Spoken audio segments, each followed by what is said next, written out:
the fuck you want to tell you that? Some man Patu, live and direct on the scene with Brother Cairo. Drop it, brother.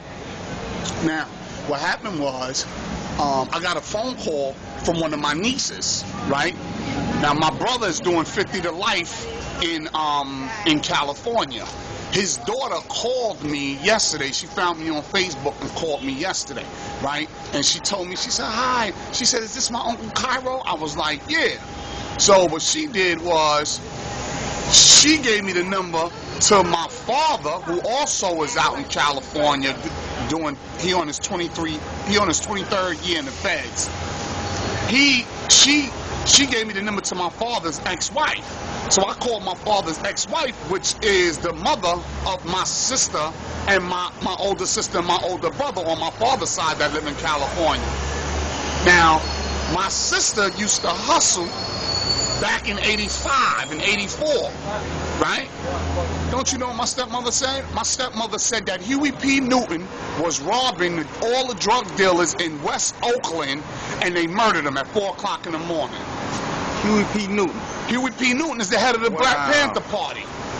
She said he started smoking crack, getting high, and he was robbing all the drug dealers, and they killed him. That's how Huey P. Newton died. I thought it was COINTELPRO. You understand? Even though we know COINTELPRO brought the drugs in, and their main connect in California was Rick Ross, and Rick Ross flooded the Crips and the Bloods with the drugs, and then the drugs flooded throughout the neighborhood. But Huey started getting high, and he was sticking up the drug dealers, and he went to my sister's house twice to buy crack, and they didn't let him in. The name of this video is Crips, Bloods, Panthers, and Drugs, featuring Brother Cairo. No doubt. Alright? No doubt. Crips, Bloods, Panthers, and that Drugs. is how Huey P. Newton got murdered. Because if you listen to the Tupac song and then you do your own investigation, Tupac said 2 shots in the dark, now Huey's dead. I got love for my brothers, but we can never go nowhere because we don't share with one another. You understand?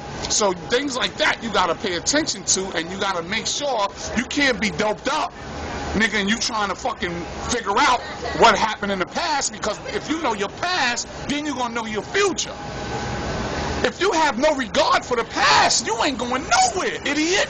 Respect. You ain't going nowhere. You got to know the secrets on what the fuck happened, so that way, when they step to you today, you already know, and you can correct them and let them know where they wrong at.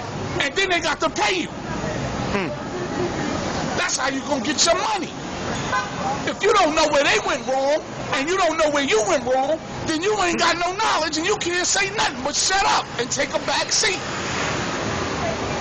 Now be quiet.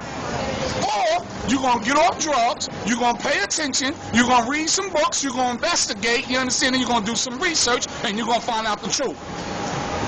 And then when you present it with the lie, you're going to correct it. One question. Yesterday you had a question about George Jackson. I want you to reiterate your question, because according to your research so far, you've only gotten but so far in your research into the George Jackson situation.